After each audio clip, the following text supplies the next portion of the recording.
Welcome back. Hope you're having a great day. Today we're going to be talking about creating and solving inequalities.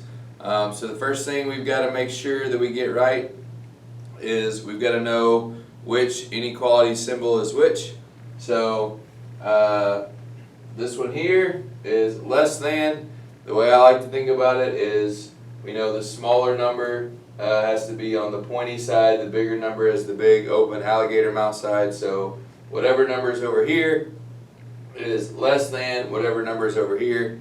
Also, you can kind of tell if you kind of write a sloppy looking L and you have a less than sign, the L and the less than sign kind of look the same. If you make nice, neat, perfect L's, then the analogy doesn't really work. But if you write like me, then it kind of looks the same. Greater than, same thing. What's over here has to be bigger or greater than whatever's on this other side, because the big open alligator mouth side is facing over here on the left. And if you look at the little part of the G right here, then that kind of looks the same as this. So that's another little trick you can use to help remember which one's which. If it's got the little bar underneath, that means it could also be equal to, so less than or equal to, or greater than or equal to. You've probably seen all that before, so hopefully that's nothing real new. We just got to make sure that as we're reading the question, we know which symbol to use when we write it down. Alright, so we got a couple nice simple starters for us. It says Joe has more than 4 dogs. Okay, Joe has more than 4 dogs, and they want us to just write an inequality. So if I was going to write that, I would say Joe, I'd put a J for Joe, has more than, so greater than 4 dogs. Alright, nice and simple. If I come down here to this next one, it says 7 less than 3 times the number x is at least 30. Okay, so 7 less than 3 times the number. So 7 less than 3 times the number tells me that I'm going to be subtracting, because I want 7 less than something else. So that's not the less than symbol, that's subtraction. I want 7 less, so I'm subtracting 7 away from something. So what am I subtracting 7 away from? Well, I'm subtracting it away from 3 times a number. So 3 times a number, and they tell me to use an x, so I'm going to write it as 3x, so 3x minus 7, so 7 less than 3 times the number x is at least. Well, what does at least mean? Okay, if something is at least 30, that means it's going to be 30 or bigger. Okay, so that means whatever's over here has to be at least 30. Alright, so if it has to be 30 or bigger, what's over here has to be greater than or equal to 30. Alright, so I've got to make sure I put that or equal to, because it says at least 30, which means it could equal 30, but it could also be bigger than 30. Alright, if we have inequalities that we're supposed to solve, okay, the same rules that you use for solving equations, you're going to use for solving inequalities. There's only one small little difference, and we'll talk about that right from the beginning. Okay, if I have negative 5 times x plus 6 is less than 25. Okay, the first thing I should always check is if I have distributive property, so it's just multiplication, so a negative 5 times something in parentheses, and it's that distributive property look to it. Okay, I need to always check, will this number outside, will it go into the number that's over here? Okay, if it does, my first step is going to be to just divide by this number, okay, which in this case is a negative 5. Okay, it's going to get me to the answer the fastest and quickest. I don't even have to do distributive property, even though it looks like that. Okay, so fastest, quickest thing to do is to divide by the negative 5. Now, here's the only thing that is tricky or different. Anytime I multiply or divide by a negative number, I've got to flip my inequality. Okay, so this inequality is less than, as soon as I divide, okay, that bottom number I'm dividing by is negative. That means I'm going to flip this around. Okay, so over here, the negative 5 divided by negative 5 is going to make 1. I have x plus 6. 25 divided by negative 5 is going to be negative 5. Alright, if this is x plus 6, then I'm going to subtract 6.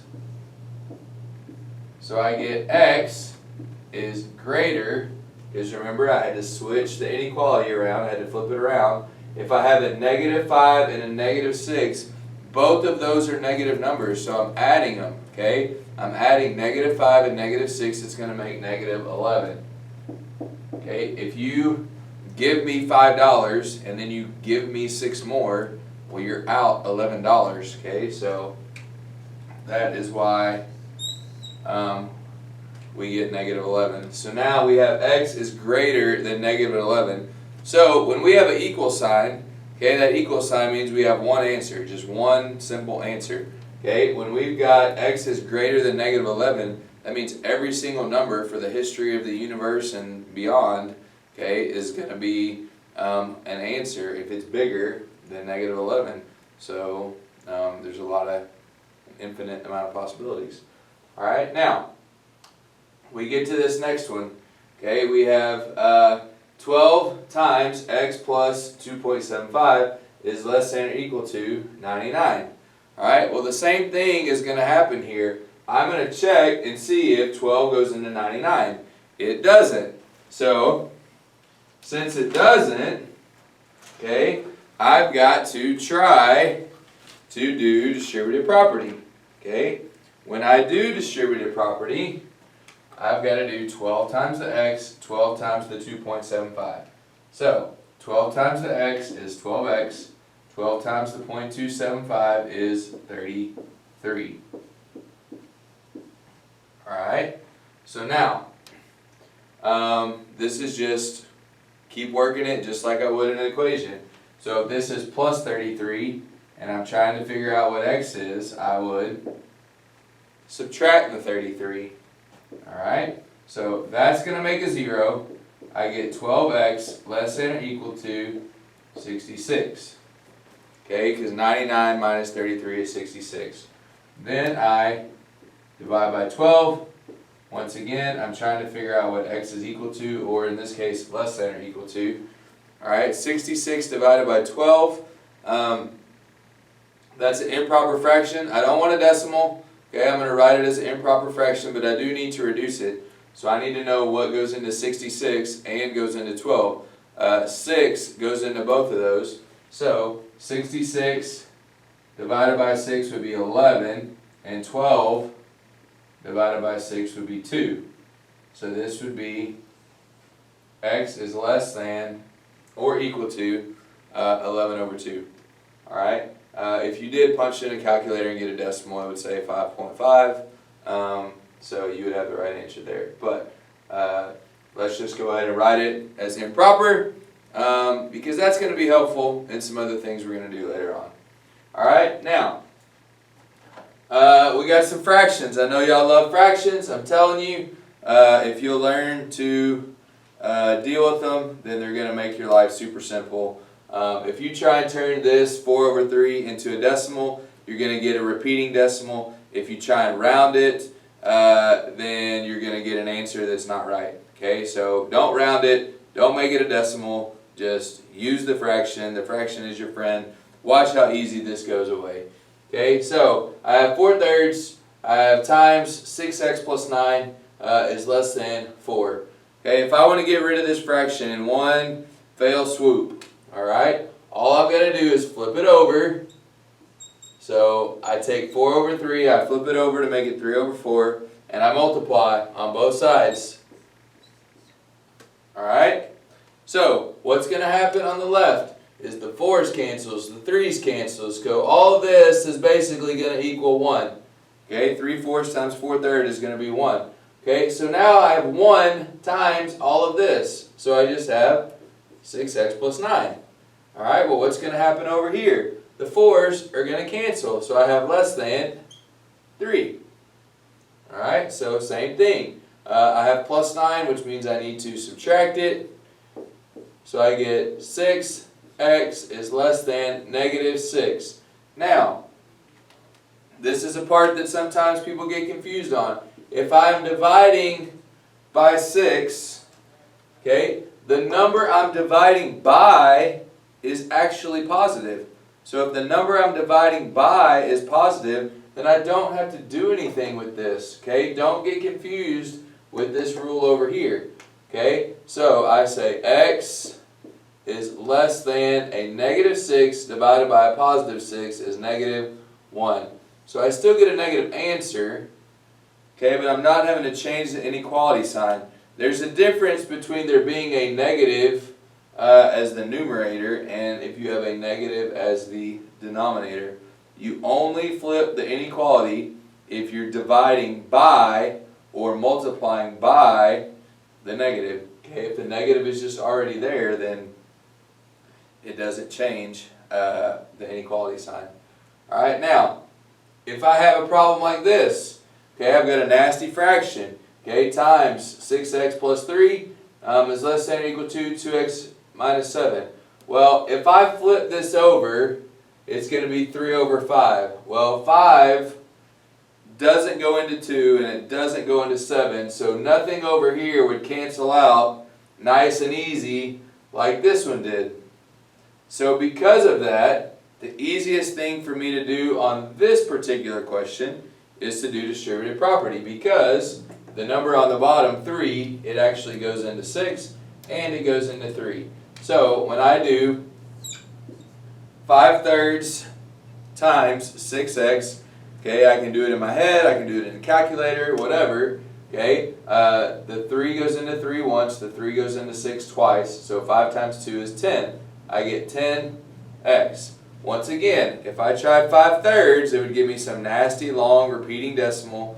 If you try and round it, you're going to get a wrong answer. It's not going to be exact, so we want to use the fraction. Okay, now, I've also got to do 5/3 times the 3. Okay, well what's going to happen when I do 5/3 times the 3 is 3 goes into 3 once, 3 goes into 3 once here. Okay, so it's going to cancel, and I've got a 5 left on top. So I have 10x plus 5 less than or equal to 2x minus 7. So now I have successfully gotten rid of the fraction, and I've got something that should be easier for me to deal with. So I'm going to subtract the 2x. When I do that, I get 8x plus 5 less than or equal to negative 7. So now I have plus 5. I'm going to subtract it. So I get 8x is less than or equal to negative 12. Once again, I have a negative 7 and a negative 5. So both of those negatives, when I put them together, is going to be negative 12. Okay, I divide by 8. So I get x is less than or equal to negative 12 over 8. I think to myself, what goes into 12 and 8? I've got to make sure I reduce it. So 4. 4 is the number that goes into 12 and 8. So negative 12 divided by 4 is negative 3. And 8 divided by 4 is 2. So I end up with x is less than or equal to negative 3 over 2. Alright, so that is creating inequalities, that is solving inequalities. Remember, solving the inequalities is just the same as solving an equation. Okay, you got to go step by step. The only thing that changes is if you actually multiply or divide by a negative number. If you multiply or divide by a negative number, you've got to flip the inequality. So if the inequality is this way, you've got to change it. Okay, so nice and simple. Okay, whichever way it is, you've got to change it to the other way. Alright, so hopefully that made sense to you. Hopefully you understood what was going on. And if you got any questions, let me know. We'll see you later.